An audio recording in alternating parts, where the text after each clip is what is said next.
Good morning, Crocheters. We are only one day away from my birthday, and I'm so excited! So many things to do between now and then, and one of those things is deciding the name for Miranda Panda.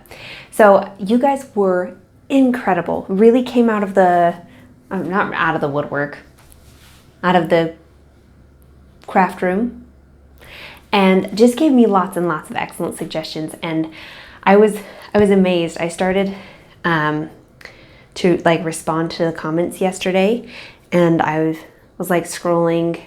I try and be pretty good about reading, commenting. That way I don't miss things by just reading a lot and then kind of going back through and commenting.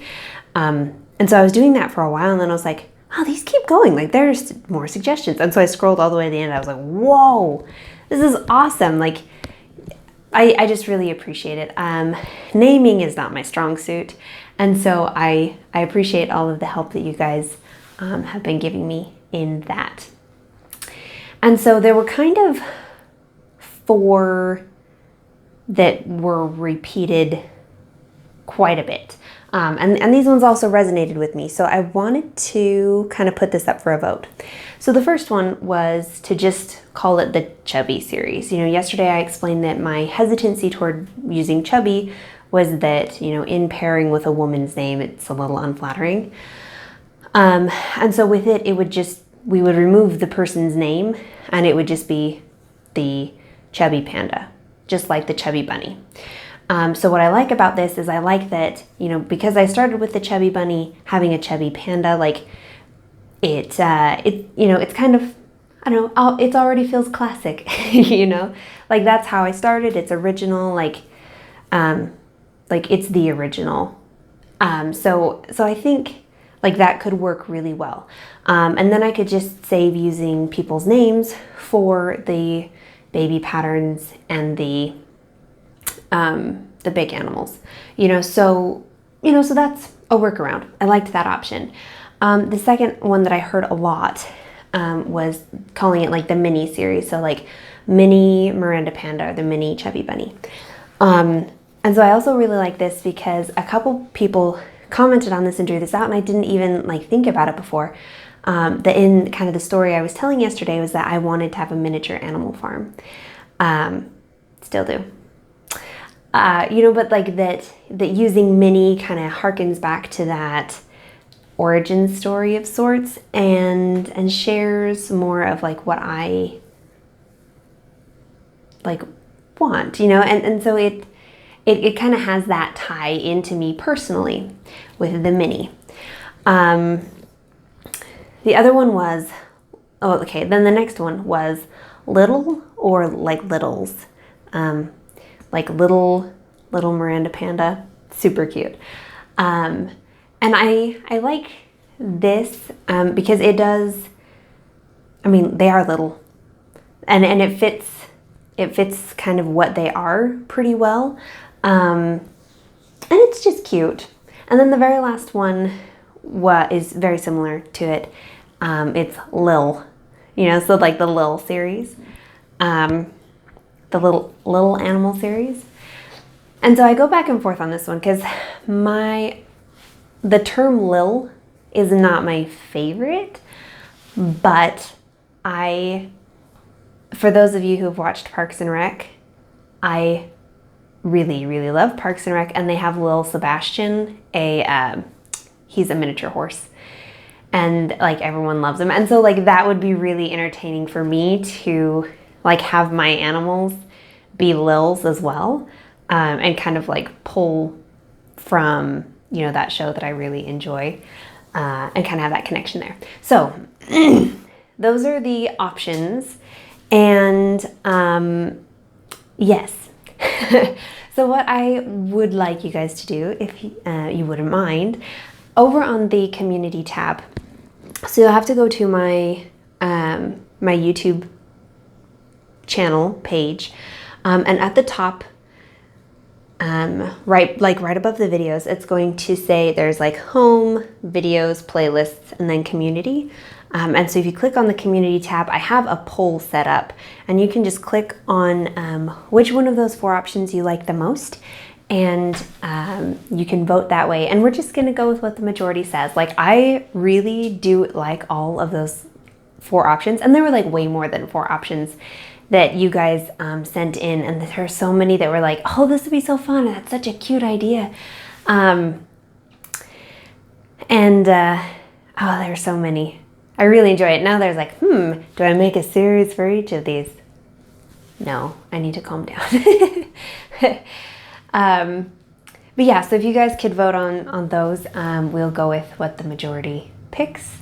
And yeah.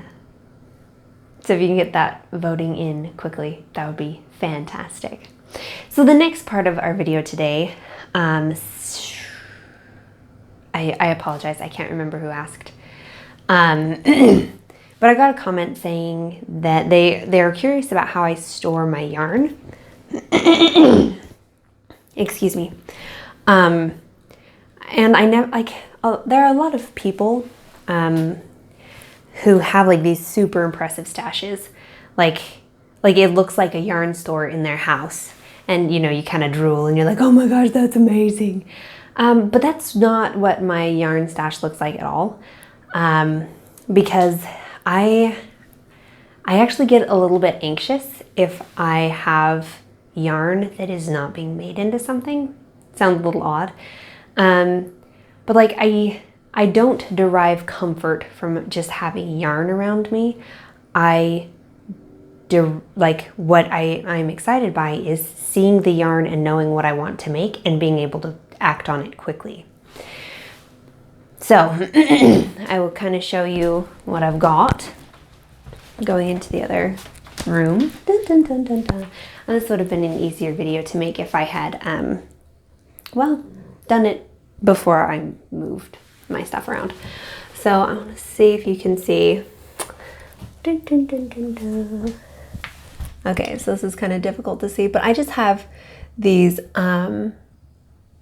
dollar store cubbies in, yeah, in this white thing. And it's holding up a piece of board I painted white. And what I do is I just put my yarn in these bins based on projects. So honestly, right now they're a little bit of a mess because I've been moving things around and it hasn't been, you know, the cleanest, you know, but like I can look at this bin and say like, okay, this is the porcupine and this is the snowy owl, or sorry, the great horned owl. You know, like I know that. See, these are some yarns that I got from Bethany.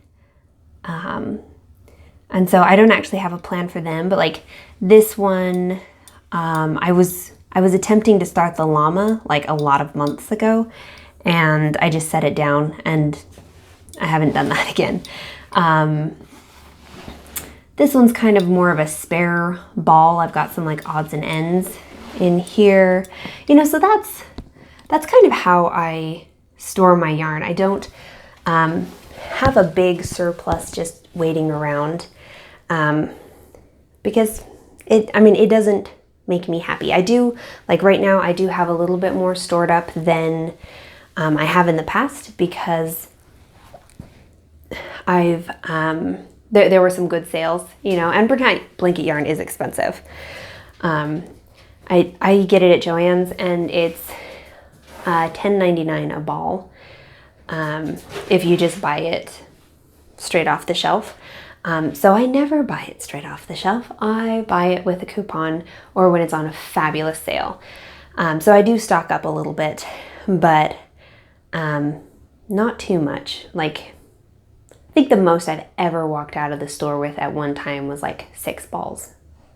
Because I just like, having a lot doesn't make my life better. It makes it a little more stressful. You know, it's almost like the projects are just sitting there like, why aren't you making me? Why aren't you making me? Like, you've got all the materials, you just should. So kind of odd, but that's that. So now you guys, I guess, know. I'm gonna show you really quick. My dog. She's really upset with me that I did not go play fetch with her more this morning. We did a little bit, but not enough for her standards. So she's been following me around and huffing and puffing and telling her displeasure. So anyway, that is it for me today. Like I said, I've got a lot to do, so I'm going to dive deep into that, put in my earbuds and my meditation music and focus hard. So thank you guys all for being here. I'm really excited to share some awesome things in the coming days. So stay tuned. I'll talk to you soon.